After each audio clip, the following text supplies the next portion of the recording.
কিছু আছে, তাই না? কিন্তু কিছু থেকে আমি ধারণা করতে পারলাম যে আপনারা মাদকটা নিয়ে খুব চিন্তিত, তাই না? তো জিনিসটা হচ্ছে মাদক জিনিসটা আমাদের সমাজে যেটা ডিসিপ্লিনটা নষ্ট হয়ে গেছে, ঠিক আছে? কেউ কারো কথা শুনে না, তাই না? তাহলে আপনারা মা বোনরা তো ভালো মতো বসে আছেন, আপনার ছেলেরা কেন কথা শুনতেছে না?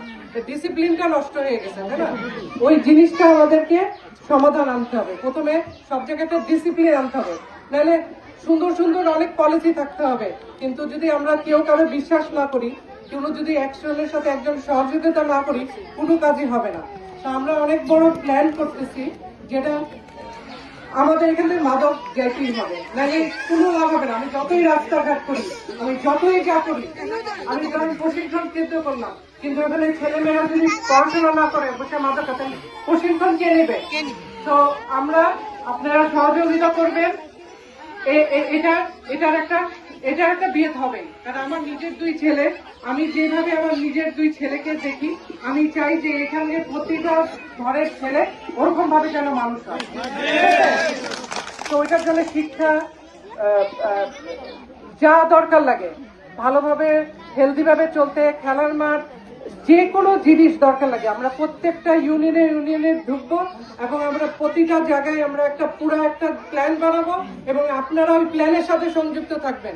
আপনাদেরকে ডেইলি আমরা রিপোর্ট দিব প্রত্যেক মাসে যে কি করলাম, কি হইলো, ঠিক আছে? তো আপনারা আরেকটু ধৈর্য ধরেন। 12 তারিখে এবার ইলেকশন, খুব গুরুত্বপূর্ণ ইলেকশন, এটা কোনো ভুয়ো ইলেকশন না। আপনারা আমার বাবাকে দোয়া করেন যেন উনি ইনশাল্লাহ এই ইলেকশনে জয়যুক্ত হতে পারেন। আপনাদের সবার সহযোগিতার দরকার, তারপর দেখেন কি হয়। ধন্যবাদ। শ্বশুর মুশফিকুর রহমান সাহেবের মেয়ের বিয়ে হয়েছে।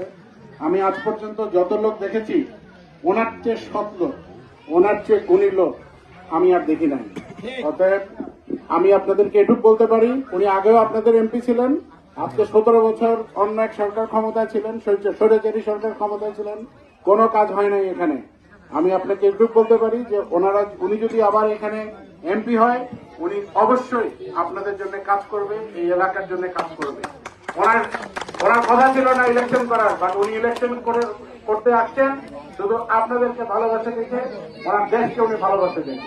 অতএব উনি ওনার সমস্ত শক্তি দিয়ে এই এলাকার উন্নয়নের জন্য কাজ করবে, উনি সব ব্যবস্থা করবে ইনশাল্লাহ। এবং আপনাদের যা প্রয়োজন হবে আপনারা ওনার সাথে যোগাযোগ করবেন, যা করার দরকার উনি সব করবেন ইনশাল্লাহ। তো আগামী 12 তারিখে দয়া করে আপনি ওনাদেরকে ভোট দিয়ে ওনাকে জয়যুক্ত করবেন, ধানের শেষে ভোট দিয়ে জয়